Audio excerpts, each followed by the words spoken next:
Par peur de représailles, il préfère ne pas montrer son visage, juste donner son nom. L'homme est pourtant policier à la PAF. Mais hier, devant le centre de rétention, plusieurs individus n'ont pas hésité à s'en prendre physiquement à lui et aux forces de l'ordre afin d'empêcher les reconduites à la frontière du jour. Abdelaziz a été blessé en allant secourir un autre policier. Vous avez deux autres individus qui viennent l'alpaguer, l'attraper, dont une personne qui tente de lui arracher son arme, donc une matraque télescopique, et une autre personne qui émet un geste d'étranglement et qui le met largement et grandement en difficulté. Donc suite à ça, je vois que ses camarades à l'extérieur sont aussi en difficulté avec d'autres personnes, parce que vous avez une trentaine, quarantaine de personnes mécontentes.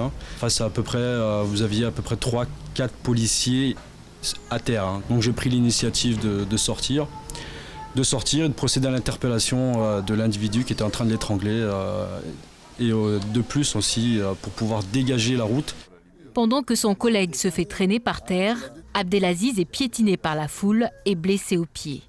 Au même moment, d'autres policiers doivent gérer un début de rébellion dans les deux bus bloqués. Un homme s'est jeté sous les roues de l'un des deux véhicules. Forcément, à l'intérieur, ça crie, ça bouge, et quand vous êtes 3 fonctionnaires à l'intérieur pour 35 personnes, c'est vraiment très très dangereux. Vous avez limite une émeute dans le bus, quoi. C'est souvent lors des missions d'éloignement, les matins, vous avez les familles qui émettent des oppositions. Ils font des barrages, que ce soit au niveau de la PAF ou que ce soit au niveau du quai Balou.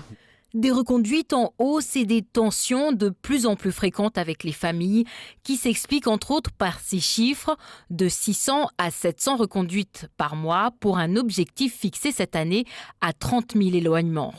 Le tout géré par une quinzaine de policiers affectés au centre de rétention. Pour le syndicat Alternative Police, cela porte un nom, le laxisme sécuritaire.